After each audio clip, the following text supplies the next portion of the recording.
Jembatan Shirathul Mustaqim. Jembatan termasyhur yang berada di atas neraka. Kita semua akan menyeberangi titian sehalus helai rambut dan setajam pedang tersebut. Takkan ada yang bisa melewatinya sebelum menjawab 7 pertanyaan. 7 pertanyaan pada 7 pemberhentian. Lalu apa saja pertanyaannya? Dan apakah kamu siap menjawab pertanyaan tersebut? Pada hadis Al-Syarif, Nabi Muhammad SAW menjelaskan jembatan Shirathul Mustaqim sebagai berikut. Hal yang mudah bagi beberapa dan mustahil bagi yang lain, tergantung amal perbuatan mereka. Neraka memiliki jembatan sehalus helai rambut dan setajam pedang. Dengan duri yang bisa membelenggu siapapun yang Allah Subhanahu wa Ta'ala kehendaki. Manusia bisa melewatinya sekejap mata, secepat kilat, seperti angin berhembus, atau seperti menunggangi kuda raja. Malaikat akan berkata, "Ya Allah, selamatkan! Ya Allah, selamatkan!" Secara terus-menerus. Akan ada dari mereka yang selamat tanpa luka, ada yang bersusah payah, dan ada yang terjatuh. Ya, seperti yang kita pahami dari hadis, manusia bisa melewatinya sesuai amalan mereka di mata Allah Subhanahu wa Ta'ala. Beberapa akan melewatinya secepat kilat, sedang yang lain harus merangkak hingga akhir perjalanannya. Seperti dikatakan Al-Quran pada surat An-Nazi'at ayat ke-6 dan 7, Malaikat Israfil akan meniup sangkakala sebanyak 2 kali. Tiupan pertama akan mengguncangkan seluruh langit dan bumi. Hari perhitungan pun dimulai, kecuali pada mereka yang Allah Subhanahu wa Ta'ala berikan pengecualian. Tiupan kedua akan membangkitkan yang mati dan dikumpulkan di padang mahsyar. Mereka yang dibangkitkan kembali di padang mahsyar akan diberikan catatan amal semasa hidupnya. Dikatakan dalam Al-Quran bahwa saat kamu diberikan catatan itu di tangan kananmu, pertanda akan masuk surga. Dan jika kamu diberikan catatan itu di tangan kirimu, maka itu adalah tanda hukuman di neraka. Saat di dunia, malaikat Raqib dan Atid mencatat segala amal perbuatan manusia. Semua amal baik dan dosa yang kita lakukan akan dihadapkan di depan kita. Catatan amal perbuatan tersebut disebutkan pada ayat ke-49 surat Al-Kahfi. Dan diletakkanlah kitab catatan amal. Lalu engkau akan melihat orang yang berdosa merasa ketakutan terhadap apa yang tertulis di dalamnya. Dan mereka berkata, "Betapa celaka kami! Kitab apakah ini? Tidak ada yang tertinggal, yang kecil dan yang besar, melainkan tercatat semuanya. Dan mereka dapati semua apa yang telah mereka kerjakan tertulis. Dan Tuhanmu tidak menzolimi seorang jua pun." Ya, kitab ini akan dihadapkan di padang mahsyar. Begitu kita mendapatkan catatan amal pertanda kita berada di ujung jalan. Tapi ada satu perhentian terakhir sebelum ketujuan akhir kita. Ini adalah perhentian sehalus helai rambut dan setajam pedang. Ini adalah perhentian yang harus dilewati semua orang tanpa kecuali. Perhentian ini adalah jembatan Shirathul Mustaqim. Dan tidak ada seorang pun di antara kamu yang tidak mendatanginya, neraka. Hal itu bagi Tuhanmu adalah ketentuan yang sudah ditetapkan. Surat Maryam ayat 71. Menurut hadis, Shirathul Mustaqim adalah jalan lurus di atas neraka. Semua manusia akan melewatinya. Orang beriman akan melewatinya dengan cepat atau lambat, tergantung amal mereka. Adapun orang kafir dan pendosa, mereka akan tersandung dan jatuh ke neraka. Nabi Muhammad SAW bersabda, yang pertama melewati Shirathul Mustaqim adalah dirinya dan umatnya. Dan manusia akan melewatinya dengan cepat jika amal mereka baik. Apa yang akan ditanyakan saat kamu lewati jembatan ini? Setiap orang akan ditanyai atas amal baik mereka dan dosa-dosa yang dilakukan di dunia.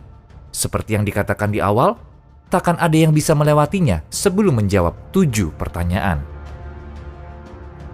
7 pertanyaan pada 7 perhentian. Hal pertama yang akan ditanyakan pada perhentian pertama adalah iman kita. kita akan dengan mudah melewati tahapan pertama jika iman kita kuat. Tapi manusia yang tidak beriman akan jatuh ke dalam neraka di tahapan ini. Dan kita tahu, mereka yang diberikan kesempatan untuk beriman namun tetap ingkar akan masuk neraka. Setelah Allah Subhanahu wa Ta'ala perkenalkan dirinya melalui sifatnya dan hambanya, mereka yang memilih untuk ingkar, nerakalah tujuan akhirnya. Neraka begitu mengerikan, sehingga saat ditanya, apakah sudah penuh? Neraka akan berteriak, apakah tak ada lagi? Jawabnya. Dengan kata lain, tak peduli berapa banyak manusia, neraka tidak akan penuh. Tapi jangan takut, jika kamu salah satu dari yang beriman dan melakukan amal baik, kamu mungkin terbebas dari tekanan di padang mahsyar dalam sekejap. Sama seperti Nabi Ibrahim alaihissalam yang diselamatkan dari api. Kamu masih memiliki kesempatan jika kamu beriman, walau tak banyak melakukan amal baik untuk menyelamatkanmu. Jika tidak, akan ada kail yang menahanmu karena dosa-dosamu. Jika kamu terbebas dari kail itu, maka baguslah. Tapi jika tidak, neraka akan menunggu untuk menelanmu. Seperti yang ada di ayat ke-72 surat Maryam. Kemudian kami akan menyelamatkan orang-orang yang bertakwa dan membiarkan orang-orang yang zolim di dalam neraka dalam keadaan berlutut. Mari kita lanjutkan pembahasan tentang perjalanan kita di jembatan itu. Neraka akan menarik perhatian kita dengan semua teror dan kengeriannya di bawah. Kita berusaha untuk tidak melihatnya dan fokus berjalan di atasnya. Kita akan melihat orang-orang di sekitar. Di satu sisi akan ada manusia yang bertobat. Dan di sisi lain akan ada manusia yang jatuh ke neraka. Juga akan ada manusia yang memikirkan akhirat saat mereka berada di dunia. Mereka akan menjadi manusia yang akan melewati jembatan dengan cepat tanpa hambatan. Setelah berhasil menjawab pertanyaan pertama, kita akan sampai pada pertanyaan kedua. Tentu saja apa yang akan kita pertanggungjawabkan di sini adalah sholat kita, yang merupakan tiang agama setelah iman. Tiang-tiang iman bagi Islam. Jika sholatmu lengkap dan tulus, perhitungan amal akan mudah. Tetapi jika doamu tidak tulus, keimananmu bisa runtuh. Nabi Muhammad SAW bersabda, "Sholat adalah tiangnya agama, barang siapa yang meninggalkannya telah menghancurkan agamanya." Jika kita tidak mau tersentuh api neraka, kita harus memastikan bahwa sholat kita sama seperti tiang yang kokoh. Meskipun kita melihat neraka melalui lubang jarum, kita takkan bangun dari sujud kita. Oke, jika iman kita teguh dan sholat kita baik, kita akan pindah ke tahap ketiga. Jika kita menghabiskan kekayaan Allah Subhanahu wa Ta'ala tidak sesuai dengan yang dipintanya, maka pertanyaan berikut tidak akan menyenangkan. Karena kita akan ditanya di mana kita menghabiskan harta kita dan dengan siapa kita berbagi. Apa kita berzakat? Kita akan ditanya. Pikirkanlah itu. Kamu hidup dengan pikiran bahwa harta yang diberikan oleh Allah Subhanahu wa Ta'ala adalah milikmu. Alih-alih berzakat, yang mana adalah perintah Allah Subhanahu wa Ta'ala untuk berbagi, kamu malah menyembunyikannya dari mereka yang membutuhkan dan tidak berbagi pada yang berhak. Kita hendaknya mencari perlindungan Allah Subhanahu wa Ta'ala dari hal ini. Jika kita sembunyikan harta kita, surga pun disembunyikan dari kita. Jika kita mendapatkan dan menghabiskan harta kita sesuai dengan perintah Allah Subhanahu wa Ta'ala, kita akan ditanya tentang puasa di perhentian keempat, yang mana sudah ditentukan untuk kita, serta untuk orang-orang sebelum kita. Jika kita tak mau bilang andai saja di tahapan ini, kita harus menembus puasa kita yang tidak kita lakukan dengan segala macam alasan. Setelah itu kita akan berada di perhentian kelima. Di perhentian ini kita akan ditanyai tentang ibadah haji. Jika kamu menunda ibadah haji karena faktor keuangan, kamu harus melakukannya setelah keuanganmu stabil. Jika kita beralasan dan lalai meskipun secara keuangan cukup stabil untuk melakukannya, akibatnya akan mengerikan. Pada perhentian keenam, kita akan sampai pada subjek yang menjadi perhatian semua orang. Melindungi hak-hak orang lain dan menjaga kerabat kita.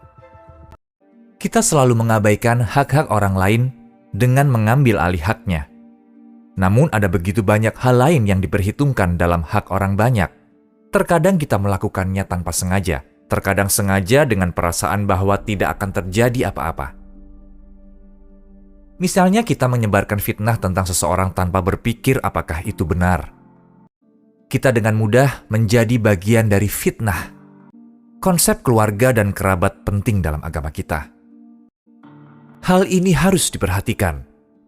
Namun kita tidak selalu akur dengan anggota keluarga kita. Kita bahkan tidak menyukai perilaku mereka. Tapi bukan berarti kita harus memutuskan hubungan dengan mereka. Mari kita lihat kembali sahabat-sahabat dari Nabi kita. Beberapa orang tua mereka bahkan bukan Muslim. Tapi mereka tetap berbakti, kecuali pada hal-hal yang dilarang Allah Subhanahu wa Ta'ala. Setelah melewati semuanya, kita akan ditanyai tentang kebersihan atau mandi wajib. Jika kita melewati 6 pertanyaan sebelumnya, atas rahmat Allah, kita berada di antara mereka yang mengutamakan kebersihan. Jika kita kesulitan dengan kebersihan, maka tak mungkin kita bisa mengatasi pertanyaan-pertanyaan sebelumnya. Setelah semua pertanyaan tersebut, neraka tidak akan bisa meminta manusia menjadi bagiannya, sedangkan surga akan meminta Allah Subhanahu wa Ta'ala untuk menjadikan manusia sebagai penghuninya. Nabi Muhammad SAW bersabda dalam hadis Al-Syarif, banyak manusia tak akan sadar mereka melewati Siratal Mustaqim dan bertanya kepada malaikat, di mana Siratal Mustaqim dan di mana neraka? Apakah kita melewatinya? Malaikat akan menjawab, kamu melewati Siratal Mustaqim di atas neraka, namun api neraka surut dan ditutupi karena cahayamu. Jami'us Sagir. Dikatakan juga bahwa api neraka akan berkata pada yang beriman, wahai manusia beriman, pergilah dengan cepat. Cahayamu mengurangi apiku. Insya Allah kita akan dianugerahi surga. Surga adalah tempat yang sangat indah untuk dikunjungi di akhir perjalanan. Tak ada yang pernah melihat, mendengar, bermimpi atau membayangkan surga. Tak sulit untuk menjalani hidup di jalannya. Kita juga perlu mengambil langkah baik untuk melawan racun yang memabukkan di akhir zaman. Ingatlah bahwa semua yang kami bagikan denganmu adalah benar dan akan terjadi. Apakah setimpal untuk menghancurkan akhirat kita demi kehidupan sementara di dunia?